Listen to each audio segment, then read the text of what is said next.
Do you want to go from this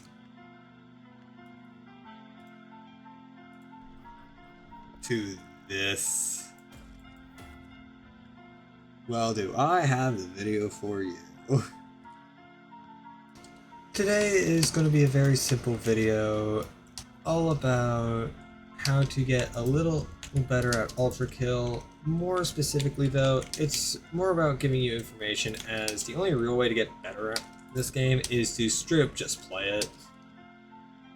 So throughout this video you will see that I will give you tips about weapons, where to get special weapons that I highly recommend, and this will all be stuff that you can gain from 5-3 and below, which doesn't say a lot considering how there's 3 layers left afterwards. But I wanted to get through all the weapons for the most part. The only weapon I will not be covering in this video is the jackhammer shotgun, as that is in violence. And I thought a newbie who's struggling with the game is probably not going to get there.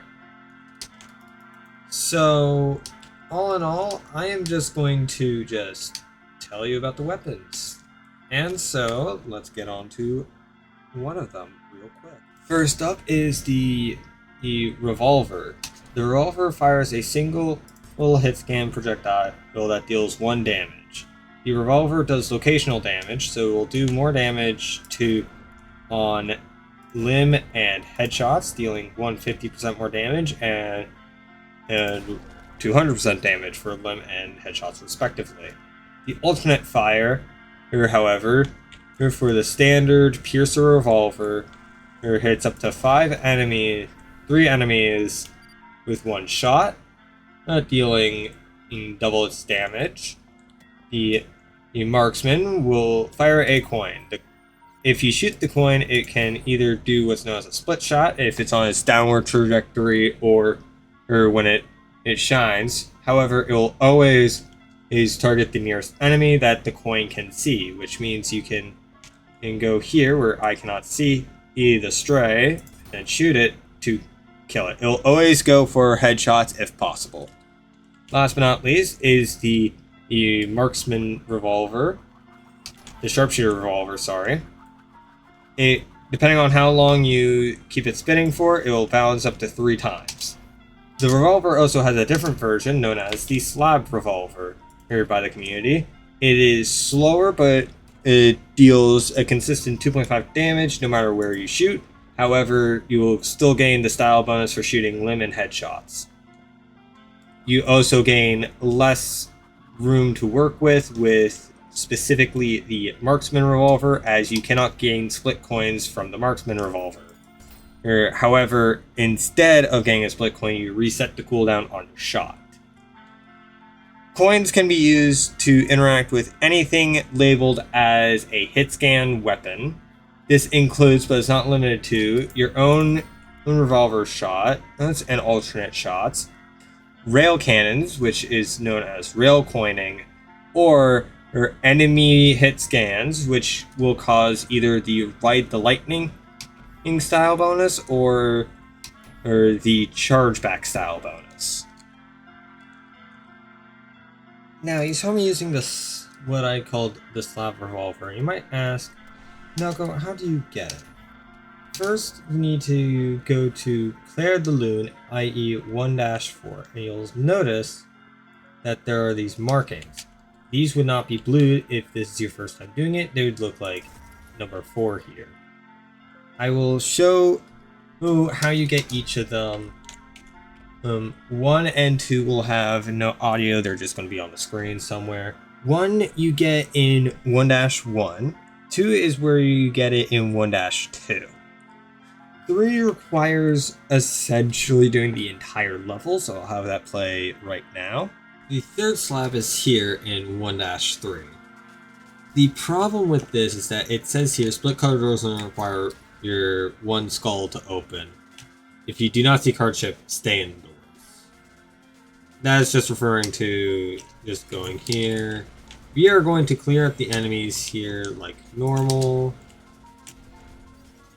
And you'll see why in just a little bit.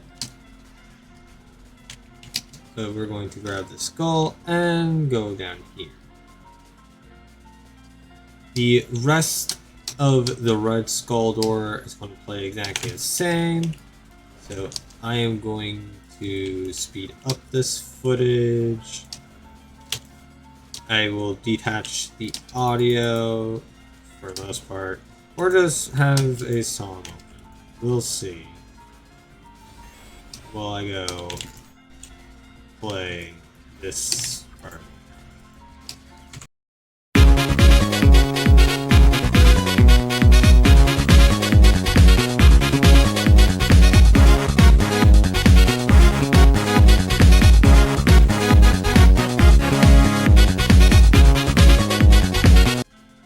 Alright, so after going through and grabbing that skull, I recommend heavily to go through here, grab this. It will help you immensely during the secret encounter. Once both skulls are open, just go through this door that opens. It's a painting. Throw the soap at one person, as soap will instantly kill anything that touches it. This includes these two idiots. If you don't do that, however, soap also stuns them. If you don't do that, they will get up with the same amount of health as their companion. You can also just re-grab the soap if you can find it and use it on the other one. Simple as that. And last but not least, 1-4 is right here. Right before the door opens. After a little bit, it will open and you'll see your prize. A revolver? This is the slab revolver, i.e. our alternate revolver. Next up is the shotgun. The shotgun is a spread weapon in that does not fire any hit scan. It fires 8 projectiles instead, always in a random pattern. However, one will always be close enough to you that you can do a very secret attack. The shotgun also does not deal locational damage, unlike the revolver. However, you can hold the alternate fire on the core eject shotgun, otherwise known as the blue shotgun, and to send out a grenade that will deal explosive damage, as well as destroy certain blocks, such as glass panes and rocks, like in 1-3. You get the core eject shotgun for free at either 0-2 or 0-3, depending on if you do the secret encounter in 0-2 or not. The shotgun other 2 variants are for green, the pump charge. It starts off with less projectiles. It starts off with 6-ish projectiles, but each time you pump, you gain more and more projectiles and therefore more damage. However, if you pump it too much, you deal an explosion centered on yourself, dealing 50 damage and 15 damage to all enemies around you. And last but not least, you have the sawed-on shotgun, which will fire a chainsaw outwards, infinitely piercing, that you can parry for more time with it, granting Re-No-No as a style bonus. You can also keep holding it to get the style bonus of Groovy when you kill something with it. Last but not least, if you, instead of parrying it, use the Knuckle Blaster, it will detach the shotgun and making it a pierce weapon of 6 and acting more like a alternate nail gun saw blade as well, circling magnets placed by the nail gun. Tech you can do with the shotgun is what's known as shotgun swapping, as if you switch to a different shotgun or a different weapon before the cooldown is over, you essentially can skip the cooldown and fire another shot, making this a very fast way to kill pretty much anything in the game. Also, with the shotgun, specifically core eject, you can fire off a core and use any hit scan weapon to essentially fire it early. However, if you use specifically the malicious rail cannon, it creates what's known as a nuke and an ultra boost as well as explosions and Ultrakill make you move. The last piece of tech I will show off is well, pairing your own shotgun bullets, as this is a relic of not bad, but coding practices being in a simple copy and paste.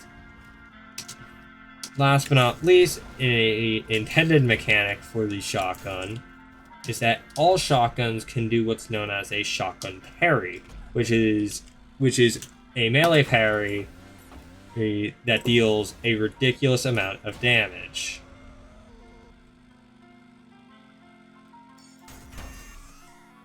Most enemies are weak to a shotgun parry as compared to a normal parry.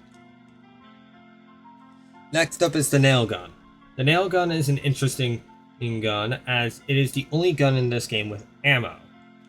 You have 100 nails to go through, and in each version has its own variation of how fast the nails come out, the fastest being the blue one with the ammo. Nails will interact with the blue magnet nail gun the most, as the alternate fire just places down a magnet. Any nail or metallic object are attracted to nail, the magnet, which will then blow up, dealing nail bomb. The nail bomb can also be activated prematurely if you put in too many nails, or if you shoot it with a hit scan weapon, most typically the revolver. It will also spawn an event for some reason. Nails are very interesting, and they interact with a surprising number of things. If you put too many nails into a creature, such as if you use a schism instead of strays like I have been using, you can see that there's nail built up, and they then become magnetic as long as you're shooting them. The overheat will build up a charge, giving less shot speed until the charge is built up, which then you can just do a barrage of fire-based nails. Then you have the attractor, which with an alternate fire will attach an electric thing to a enemy, causing it to explode with electricity. Tech you can use with these weapons are the magnets not only affect nails, but can also affect your saw blade. From the shotgun segment, it will circle around it indefinitely, as well as for 10 shots of the regular nail gun, you can see it has a red aura around it. This means the overheat is ready almost instantly. As well as with the overheat, like shotgun swapping before, you can do it, and before it's up, you can fire it again, and it will keep firing until every time you switch onto it until it's out. Last but not least, the attractor. Any nail on any creature or magnet on any creature, when this thing goes out, you can activate the shock prematurely by just killing the enemy. It will deal conduction. As we'll see here, I'm just going to do the easy thing and just put a bunch of magnets on people. And as you'll see, once the meter is built up, it should have... What? Oh, did I also need to magnetize that dude? Oh god, okay. Magnets first, it seems. You need to make sure that the enemy you're killing with this also will conduct. This is a great way to get rid of multiple groups of enemies. As you can see, it stained the wall with blood. As well as is killing prematurely, you can also have other weapons on while this charge is up. Much like the sawed-on shotgun, you can swap to a different weapon while you parry it. A different alternate that you can get there is currently 3 alternate weapons: the jackhammer for the shotgun, the slab revolver, and last but not least, the, well, saw blade launcher. You can get it by either doing a perfectly aimed rail cannon blast at the water here. You're on your first visit, and you can go in here for it. Or alternatively, to make things easier, you come back after you defeat the level, as this is the level where you get the whiplash, and then you shoot the water here. Now you might be asking, well, how would you know about this? And then down here is the saw blade launcher. It acts very similarly to the nail gun, except it only has a tenth of the shots. However, each shot does more damage, and it orbits around the nails instead. But you might ask, but Noko, how are you supposed to know about this if this is your first time? Well, in 4-3, there is this room here, and one of these has a crack in it. You go through here, encounter a secret, and light up this. You can do this with either the torch you get at the beginning, or you just do a shotgun blast and it'll open for you from now on. This is important. Keep out. Now we're going in. Tomb of Kings. This is a reference to anybody who has played Ultrakill in the past. Now, you're supposed to grab this blue skull here and put it here. Much easier if you already are doing the challenge of this level, which is don't get the torch. Less good otherwise.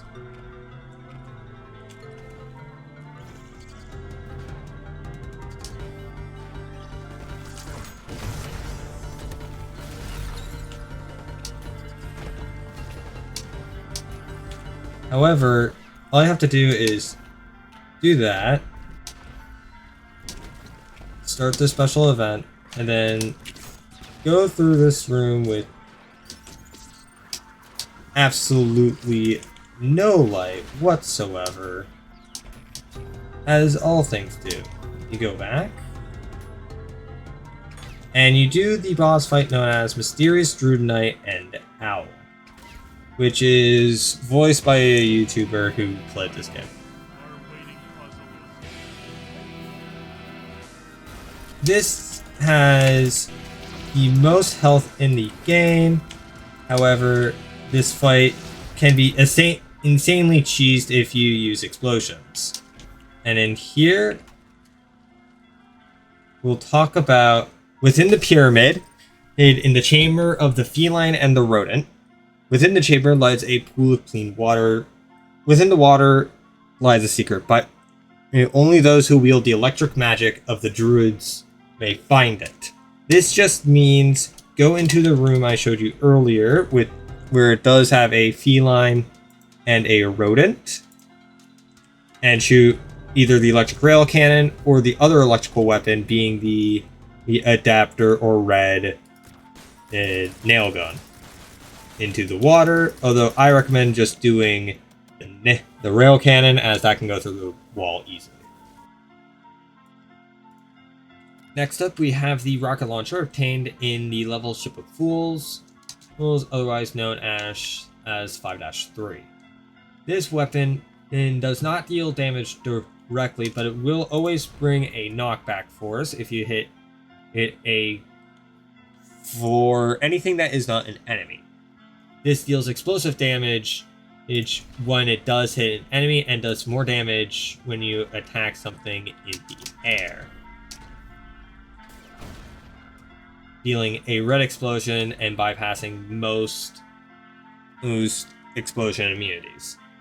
The alternate fires for the cannon, the rocket launcher, are stopping any rocket, not just ones that you fire, which will stun the rocket in time, making it more powerful after a second, or letting you get on the rocket to ride it. The green SRS cannon lets you charge up a cannonball, which you can then either shoot with a hit scan, much like the core eject, dealing more damage, or you can parry it dealing a damage with a full throttle, essentially getting 2 for the price of 1. And last but not least is the gasoline.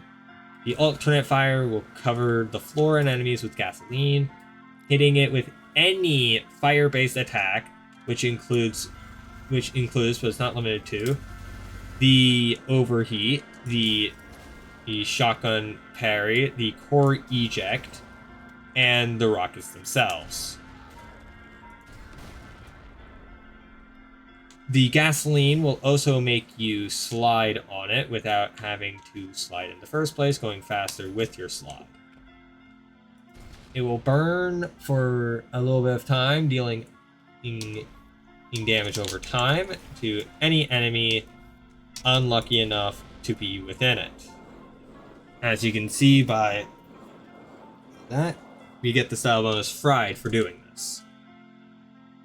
Interesting tech you can do with the rocket launcher requires me to go over the jackhammer, the alternate shotgun.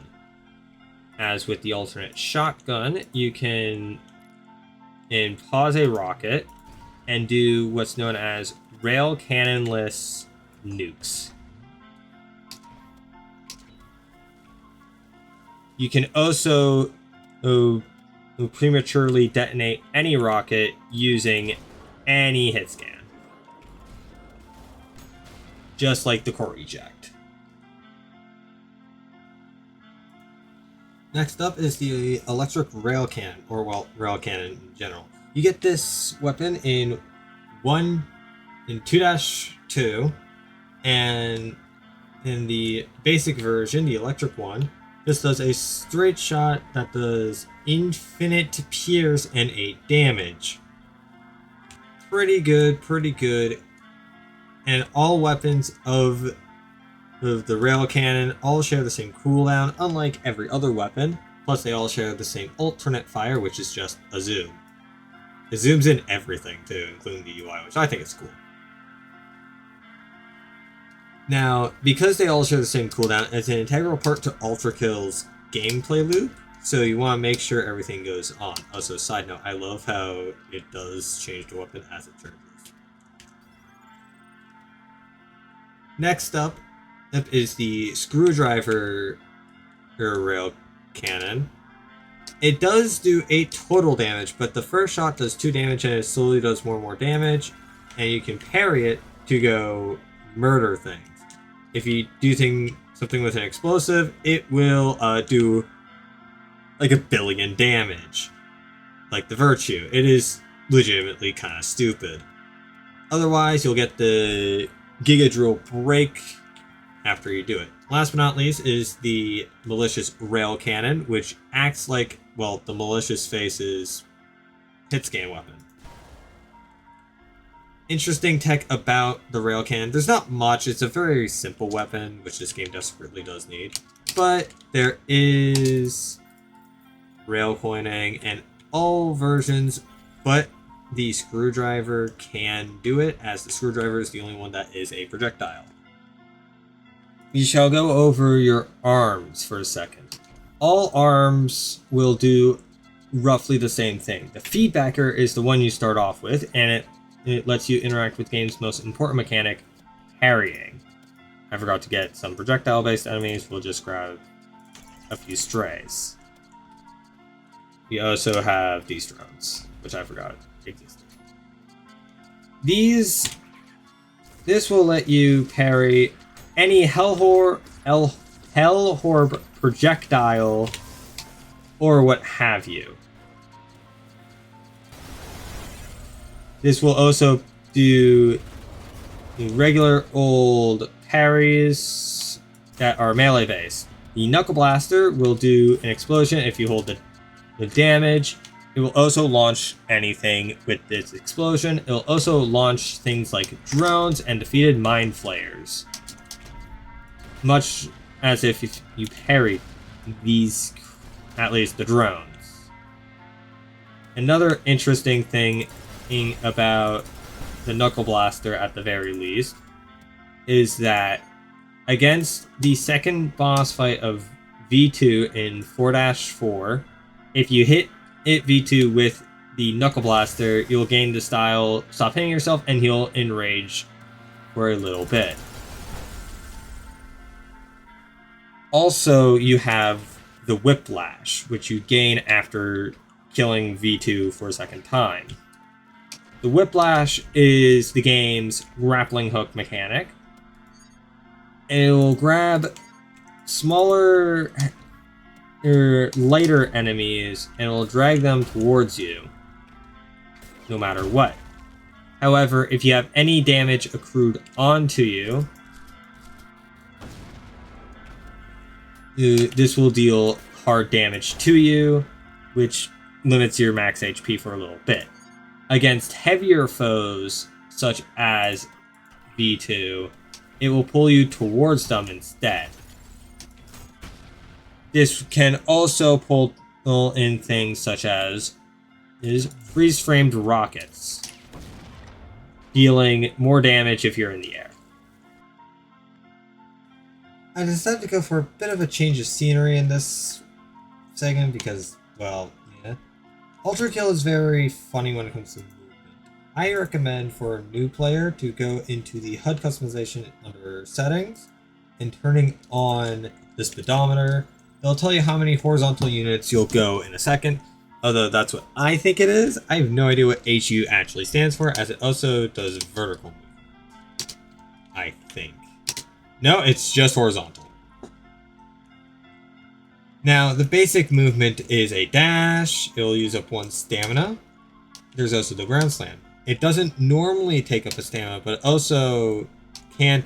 It says it'll take up a stamina if you do the hold, which it just doesn't. You can also do a jump dash, which does 2. And last but not least, sliding is an option. Sliding is weird, because sliding does cap at 24. However, if you chain bunny hops with the slide, you'll slowly gain more and more speed. This will help you go faster in certain segments and also avoiding boss attacks like Gabriel, whose arena we're in. I just killed him just for this place. A interesting tech you can do, which is now an intended mechanic, I believe, because it's in the title screen, is that wall jumping, you can wall jump up to 3 times. That's how it goes. However, if you slam and wall jump at near the same time, the game will think you are slamming, which will still deal damage to enemies, which I learned just today, actually, as of recording this. But it will also, if you jump right after you land, like a normal slam, normally it'll give you some of your height back. It will give you way too much height because the game will think, oh, you've been falling for a long time. However, you can also change this into a slide to get a ridiculous amount of speed at the start. What you can also do is use an explosion to gain a bunch of speed as well. I'm at 1 HP, so I'm not going to do one because I would have to refight Gabriel. And I really don't want to do that. And that is a basic rundown of Ultrakill. Like I said earlier, experience is the only way you can actually hope to get better at this game. But another helpful tip that I'll give in this ending segment is legitimately do the cyber grind. It will help you in in how to take care of multiple enemies at once. However, it is not good for doing P ranks of boss fights, for example. So there are downsides to doing this, as I suck at single target fighting in this game. For the clip with Gabriel, I legit died like 3 times. All because I've been here too much, and I suck at fighting Gabriel. V1 is a different story. No, it's not, but still. Either way, I hope you had an okay time. This was my first Ultrakill video, I just realized. Normally I do Pokemon or D&D, but I haven't done either of those in like a year. I do have a D&D video, so at the very least, so take pride in that part, but mostly go get a P rank, honestly. They are hard, I will admit. They are difficult because you have to do style, time, and kills, all without dying once. Or else you're back at S. Which, honestly, is fine. I have gotten a P rank in almost every level except for the Encores, the Ps, and the N8-3, purely because God has a long level. It's the longest level in the game. Currently. Which makes me scared. However, just play the game. You'll be able to get a core understanding on how certain enemies work and how to get rid of enemies as well. So I hope to see you all next time, where I am doing an original class for once. I just need to get footage, and I don't know what kind of footage I should grab for that. I am thinking maybe just doing more Ultrakill stuff, because, yeah, Ultrakill's fun. I will see you all next time. Good night.